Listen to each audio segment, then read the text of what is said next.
ಕಾರಣಕ್ಕೂ ಈ ರಾಜ್ಯದಲ್ಲಿ ಈ ಮೈತ್ರಿ ಹೊಂದಾಣಿಕೆ ಒಂದು ಒಳ್ಳೆ ಸರ್ಕಾರ ತರಲಿಕ್ಕೆ ರಾಜ್ಯದ ಅಭಿವೃದ್ಧಿಗೆ ಒಟ್ಟಾಗಿ ಕೆಲಸ ಮಾಡ್ತೀವಿ. ನಾನು ಅಶೋಕ್ ಅವರಿಗೆ, ವಿಜಯೇಂದ್ರ ಅವರಿಗೆ ಮನವಿ ಮಾಡೋದು, ನಮ್ಮ ರವಿ ಅವರಿದ್ದಾರೆ, ಅಲ್ಲಿಂದ ನಮ್ಮ MP ಅವರಿದ್ದಾರೆ, ನಾರಾಯಣ ಸ್ವಾಮಿ ವಿರೋಧ ಪಕ್ಷದ ನಾಯಕರಿದ್ದಾರೆ.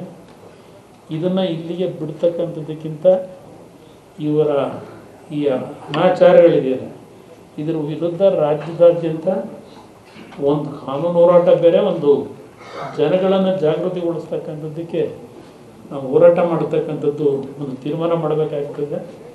ಇವತ್ತು ಅತ್ಯಂತ ನೋವಿನಿಂದ ಈ ಒಂದು ಪತ್ರಿಕಾಗೋಷ್ಠಿ ನಡೆಸ್ತಾ ಇದ್ದೇವೆ, ಭಾಳ ನೋವಿನಿಂದ.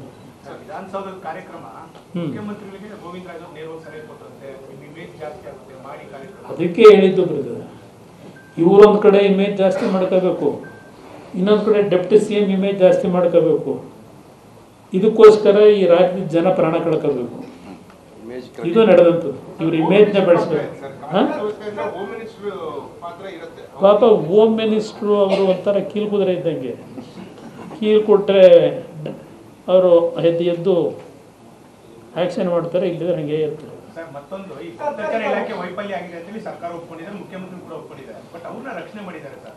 ಕಾರಣ ಏನಂದ್ರೆ ಅವರು ಕೂಡ ಕಾಂಗ್ರೆಸ್ ನಾಯಕಿಯರ ಡಿಪೆಂಡ್.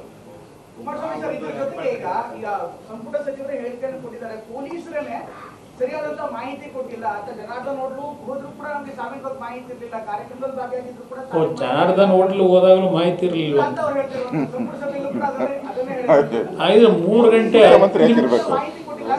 ಅಂದ್ರೆ ಮುಖ್ಯಮಂತ್ರಿಗಳು ಎಷ್ಟು ಸಮರ್ಥವಾಗಿ ಕೆಲಸ ಮಾಡ್ತಾವ್ರೆ ಅಂತ ಲೆಕ್ಕ. ಅಲ್ಲಿಗೆ ಸ್ಟಾರ್ಟಿಂಗ್ನಲ್ಲಿ ಅಶೋಕ್ ಹೇಳಿದ್ರಲ್ಲ, ಅಂಥ ಮುಖ್ಯಮಂತ್ರಿ ಅಂತ.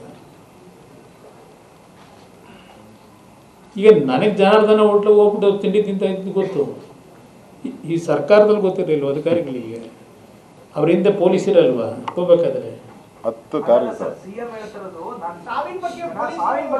ಸಾವಿನ ಬಗ್ಗೆ 3 ಗಂಟೆ 10 ನಿಮಿಷಕ್ಕೆ ಸಾವಾಗಿರೋದು. ಅವರಿನ್ನು ವಿಧಾನಸೌಧ ಮುಂದಗಡೆನೇ ಇದ್ರು.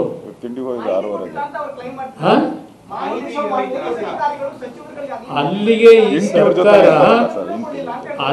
ಈ ಸರ್ಕಾರ ಎಷ್ಟು ಮಟ್ಟಿಗೆ ನಮ್ಮ ಅಧಿಕಾರಿಗಳಿಂದ ಕೆಲಸ ತೆಗಿತಾವ್ರೆ. Total failure. ಇವ್ರದೇ ಫೇಲ್. ಇಂಟೆಲಿಜೆನ್ಸ್ ಇವ್ರ ಕೈಲೇ ಇರೋದಿಲ್ವಾ? ಇದು ಯಾರನ್ನ ಬೇಕೋ ಅವ್ರನ್ನ ಸೇವ್ ಮಾಡ್ತಾರೆ, ಯಾರನ್ನ ಬೇಕೋ ಉಪಯೋಗ ಮಾಡಿ ಬೇಡದೆ ಅಂತ ಕೂತ್ಬೇಕು.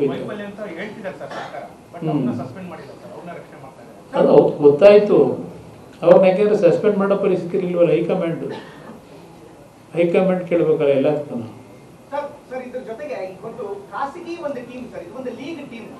ಅದಕ್ಕೆ ವಿಶ್ ಮಾಡೋದಾಗ್ಲಿ ಅಥವಾ ಜನರ ಭಾವನೆ ಇದೆ, ಅದಕ್ಕೆ ಶುಭ ಕೋರೋದು ಒಂದು ಭಾಗ. ಆದ್ರೆ ನಾವು ರಣಜಿ ಗೆದ್ದಾಗಲೂ ಕೂಡ ಅಂತ ಒಂದು ದೊಡ್ಡದಾದಂತ ಸನ್ಮಾನ ನಮ್ಮ ಕರ್ನಾಟಕದ ಆಟಗಾರರಿಗೆ ಮಾಡಿಲ್ಲ. ವರ್ಲ್ಡ್ ಕಪ್ ಗೆದ್ದಂತ ಸಂದರ್ಭದಲ್ಲಿ ರಾಹುಲ್ ದ್ರಾವಿಡ್ ಅವರು ನಮ್ಮೂರವರಾಗಿದ್ರು ಕೂಡ ಒಂದೇ ಒಂದು ಶಾಲಾ ಆಗಲಿ ಒಂದು ಸನ್ಮಾನ ಆಗಲಿ ಸರ್ಕಾರಗಳು ಮಾಡಿಲ್ಲ ಸರ್.